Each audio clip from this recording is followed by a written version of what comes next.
అందరికీ నమస్కారం. ఈరోజు మనం ఒక చాలా ముఖ్యమైన టాపిక్ గురించి మాట్లాడుకోబోతున్నాం.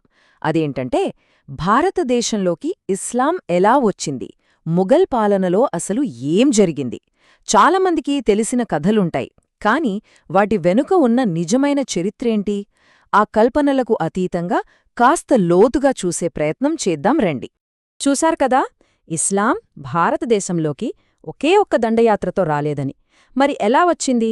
మొఘల్ పాలనలో నిజంగా ఏం జరిగింది? ఈ ప్రశ్నలకే మనం ఈరోజు సమాధానాలు వెతకబోతున్నాం. పైపైన కాకుండా వాస్తవాలను కాస్త లోతుగా తవ్వి చూద్దాం. సరే, అయితే మొట్టమొదటగా మనం అర్థం చేసుకోవాల్సిన విషయం ఒకటుంది. అదేంటంటే భారతదేశంలోకి ఇస్లాం రావడమనేది ఏదో ఒకే రోజులో ఒకే సంఘటనతో జరిగిపోలేదు. అది నెమ్మదిగా, అంటే అనేక దశల్లో చాలా కాలంపాటు జరిగిందనమాట.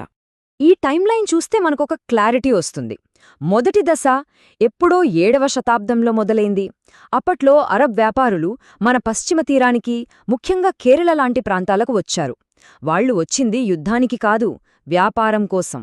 అక్కడే స్థిరపడి వాణిజ్య సంఘాలు ఏర్పాటు చేసుకున్నారు. అంటే అసలు సైనిక దండయాత్రల ప్రస్తావనే రాకముందు చాలా శాంతియుతంగా వ్యాపారం ద్వారా ఇస్లాం భారతదేశానికి పరిచయమైంది. ఇక రెండవ దశ చూస్తే అది క్రీస్తుశకం 711లో మొదలైంది. మహమ్మద్ బిన్ ఖాసిం సింధు ప్రాంతాన్ని జయించడంతో రాజకీయంగా ఇస్లాం పాలన మొదలైంది. కాని గుర్తుంచుకోవాల్సిన విషయమేంటంటే ఆ పాలన చాలా కాలంపాటు కేవలం ఆ సింధు ప్రాంతానికే పరిమితమైంది. అక్కడే ఆ సమయంలోనే జిజియా అనే పన్ను గురించి మనం మొదటిసారి వింటాం. ఇంతకీ జిజియా అంటే ఏంటి? సింపుల్గా చెప్పాలంటే ముస్లిమేతరులు తమ మతాన్ని స్వేచ్ఛగా పాటించుకోవడానికి బదులుగా ప్రభుత్వానికి కట్టే ఒక రకమైన పన్ను అనమాట. ఈ పదం చాలా ముఖ్యం, ఎందుకంటే ఆ తర్వాత వచ్చిన ముఘల్ పాలకుల పాలసీలను అర్థం చేసుకోవడానికి ఇది మనకు చాలా సహాయపడుతుంది. ఇక మూడో దశ, ఇది చాలా చాలా ముఖ్యమైనది. అదే 1206లో ఢిల్లీ సుల్తానేట్ స్థాపన. అప్పటినుంచి టర్కిష్, ఆఫ్ఘన్ రాజులు ఉత్తర భారతదేశాన్ని ఏలడం మొదలుపెట్టారు. వాళ్లు కేవలం పరిపాలించడమే కాదు, తమతో పాటు పర్షియన్ సంస్కృతిని, భాషను, కొత్త పరిపాలనా పద్ధతులను కూడా తీసుకువచ్చారు. దీని ప్రభావం చాలా ఎక్కువగా ఉంది. సరే, ఢిల్లీ సుల్తానేట్ తర్వాత భారత చరిత్రలో ఒక కొత్త శకం మొదలైంది.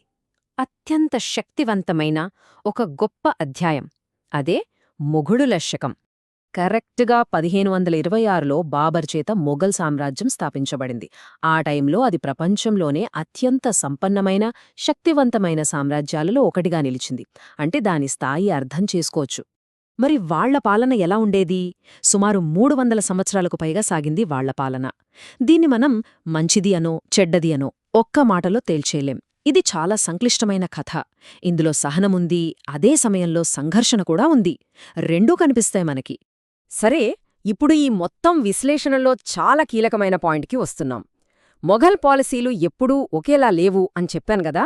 అదెలాగో అర్థం చేసుకోవాలంటే మనం 2 ముఖ్యమైన చక్రవర్తులను తీసుకోవాలి. వాళ్ల పాలనలు పక్కపక్కన పెట్టి పోల్చి చూస్తే మనకే ఆ తేడా స్పష్టంగా కనిపిస్తుంది. ఒకవైపు అక్బర్. ఆయన పాలన 1556 నుంచి 1605 వరకు సాగింది. ఆయనేం చేశారంటే ముందు చెప్పుకున్న జిజియా పన్నును రద్దు చేసేశారు. హిందువులకు సైన్యంలో, పరిపాలనలో పెద్ద పెద్ద పదవులిచ్చారు. అంతేకాదు, వేరువేరు మతాల పండితులను పిలిచి చర్చలు జరిపేవారు. అందరూ కలిసి ఉండాలనేది ఆయన ఆలోచన. ఇక మరోవైపు ఔరంగజేబ్. ఆయన పాలన 1688లో మొదలైంది. అక్బర్ చేసిన దానికి పూర్తి రివర్స్ అన్నమాట. ఆయన జిజియా పన్నును మళ్లీ తీసుకొచ్చారు. తనను రాజకీయంగా ఎదిరించిన రాజుల ఆధీనంలోని కొన్ని దేవాలయాలను కూల్చివేయించారు. ఇంకా చాలా కఠినమైన ఇస్లామిక్ షరియా చట్టాలను అమలు చేశారు. చూశారా, ఒకే సామ్రాజ్యం, 2 చక్రవర్తులు. వాళ్ల పాలసీల్లో ఎంత తేడా ఉందో. సహజంగానే మనకో ప్రశ్న వస్తుంది, ఒకే వంశానికి చెందిన ఈ 2 రాజుల మధ్య ఇంత పెద్ద తేడా ఎందుకొచ్చింది? దీనికి చరిత్రకారులు కూడా ఒకే ఒక కారణం చెప్పరు. వాళ్లు చెప్పేదేంటంటే దీని వెనక చాలా కారణాలు ఉండొచ్చు. ఉదాహరణకి రాజకీయ తిరుగుబాట్లను అణిచివేయడం ఒక కారణం కావచ్చు, లేదా వాళ్ల వ్యక్తిగత మత విశ్వాసాలు కావచ్చు. కొన్నిసార్లు ఆర్థిక అవసరాలు కూడా ఇలాంటి నిర్ణయాలకు దారితీస్తాయి. ఆయా ప్రాంతాల్లో ఉన్న పరిస్థితులు కూడా వాళ్ల పాలసీలను ప్రభావితం చేసి ఉండొచ్చు. సో మనమిక్కడ గ్రహించాల్సిన అత్యంత కీలకమైన పాయింట్ ఏంటంటే దాదాపు 300 ఏళ్ల మొఘల్ పాలనను మనం ఒకే గాటన కట్టలేం. మొఘలులు అంటే ఇలా, అని ఒకే మాట చెప్పడం కరెక్ట్ కాదు.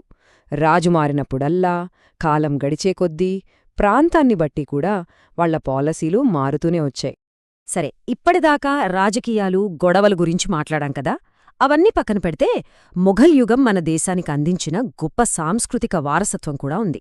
దాని గురించి ఇప్పుడు కాస్త చూద్దాం. వాళ్లు మనకిచ్చిన కాంట్రిబ్యూషన్స్ ఏంటి? ముందుగా గుర్తొచ్చేది తాజ్మహల్ లాంటి అద్భుతమైన కట్టడాలు.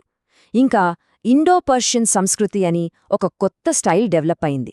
ఆర్ట్, అడ్మినిస్ట్రేషన్, పట్టణాలను నిర్మించడం, ఇలా ఎన్నో విషయాల్లో చాలా అభివృద్ధి జరిగింది.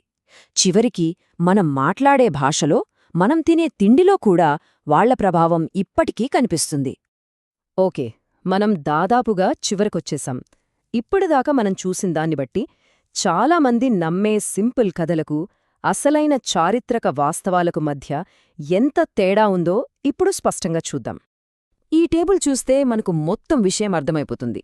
ఒకవైపు చాలామంది ఏమనుకుంటారు, మొఘల్ పాలనంటే అంతా అణిచివేతే అని.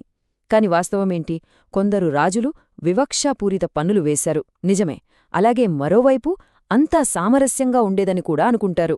కాని వాస్తవంలో కొందరు రాజులు మాత్రమే సహనాన్ని ప్రోత్సహించారు.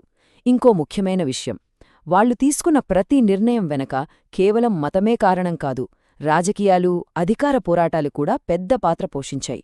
ఇక చివరిగా మొఘల్ సామ్రాజ్యం అంతా ఒకేలా ఉండేది కాదు, ఒక్కో ప్రాంతంలో ఒక్కోలా చాలా వైవిధ్యంగా ఉండేదన్నమాట.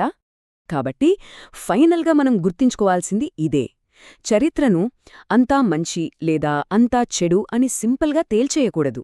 దాన్ని అర్థం చేసుకోవాలంటే మనకు సూక్ష్మమైన పరిశీలన, బలమైన ఆధారాలు, అన్ని వైపులా చూసే బ్యాలెన్స్డ్ దృక్పథం, ఇవన్నీ చాలా అవసరం.